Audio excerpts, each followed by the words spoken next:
Ang gagawin natin ngayon, gagawa tayo ng baby rocket. Ito nga pala yung mga gagamitin. Posporo, long nose, gunting, hammer, papel, at lalagyanan. Ayan, bubuksan ko na yung posporo mga 90s. Isang box talaga ng posporo. Wow! Grabe, napakarami. At syempre, bubuhos ko na yung laman. Ayan, ibuhos natin yung pangalawa. Bubuhos din natin yung pangatlo. Grabe, lahat ng ito ay bubuhos natin. Napakarami, grabe. Tingnan nyo mga 90s, napakarami. Lahat ng ito, alisin natin yung mga pulbura. Wow! Okay, ibubuhos ko na. Ayan, gagamit tayo ng long nose. Alisin na natin yung ulo ng posporo. Ito nga yung gagawin nating pulbura mga 90s. Ayan, tsaga-tsaga lang yung paggawa nito mga 90s. Napakaraming palito na to. 1 year ata ako matatapos dito. Grabe. Tapos, ibabash lang naman ako. Grabe, napagod na ata ako mga 90s. Nanikal yung mga gamat ko. Grabe, nakakangawit pala to. Okay, tuloy na natin. Ayan, nakarami na ako mga 90s. Konting tiis na lang. Ayan, namulan na yung kamay ko. May malintusan ko ata. At dahil marami na akong nagawa mga 90s, nanginginig na ang mga kamay ko. Tingnan nyo. Siyempre, hindi pa rin ako susuko. Tinapos ko na, siyempre. Ito na, napakarami. Grabe, after 2 years, dun ko palang natapos. Kailangan naman natin ngayon ay dudurug-durugin natin. Durug-durug lang hanggang pumino. Ito dapat yung itsura niya mga 90s. Oh. Kailangan pinong-pino. Wow! Kapag mapino na yung pulbura, kailangan natin lagyan ng kiskisan ng posporo. Kiskisin lang ng mabuti. Kiskis lang. Ayan, kapag natapos na natin kiskisin, kailangan natin haluin. Ayan, halo-halo lang. Kailangan din natin gumamit ng papel. Fold natin. At gupitin natin. Ayan.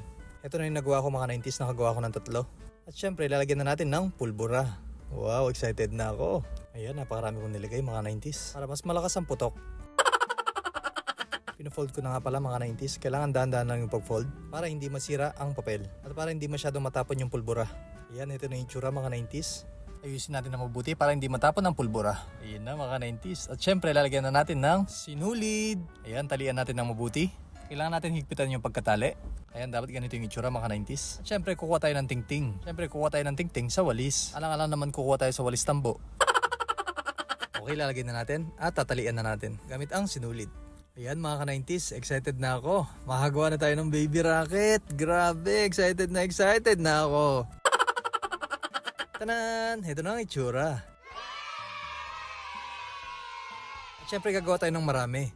Ayan, nakagawa na ako ng 6 na baby rocket. Wow! At syempre, wag na tayong patumpik-tumpik pa. Papaputukin na natin. Sinabit ko na nga pala dito sa sampayan. Ayan, lahat ng ito, sasabit natin. Ayan, nasaklit na lahat. Nakatatlo na ako. 4, 5, at 6. Ala, natutumba. Dito na lang natin tabay. At syempre, susubukan na natin mga 90s. Ito na mga 90s, papaputukin na natin. Ayun, nasindihan din sa wakas. Ito na. Ala, wala pa pala mga 90s. Sorry naman. Ayun, nasindihan din. Grabe, baby rocket na baby rocket talaga siya. Ang ganda. Okay, sisindihan natin ulit yung isa. May nakarang kasi sa taas kaya hindi siya lumipad. Nakaka-amaze mga 90s. Nakaka-proud pala kapag ikaw yung gumawa ng baby rocket. Subukan naman natin magpaputok sa labas. Ayan, mas maganda dito mga 90s. Talagang kitang-kita yung baby rocket. Wow! Ayan yung itsura oh. Ay, ang ganda ng mga halaman ni nanay. Itutok ko na lang kaya yung baby rocket sa halaman ni nanay. Joke lang mga 90s. Okay, susubukan na natin. Medyo malakas lang yung hangin mga 90s. Pero tsaga-tsaga lang. Masisindihan din natin. Ito na.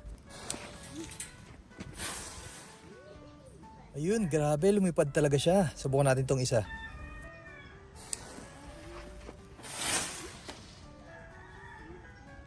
Ayun, dun siya umabot mga 90s oh. Umabot sa malayo. Wow! Ito na yung last nating sisindihan. Yan, sisindihan ko na mga 90s.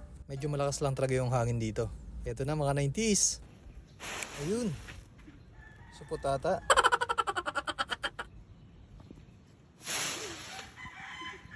Wow! Kala ko supot. O paano, hanggang dito lang tayo. Bye guys!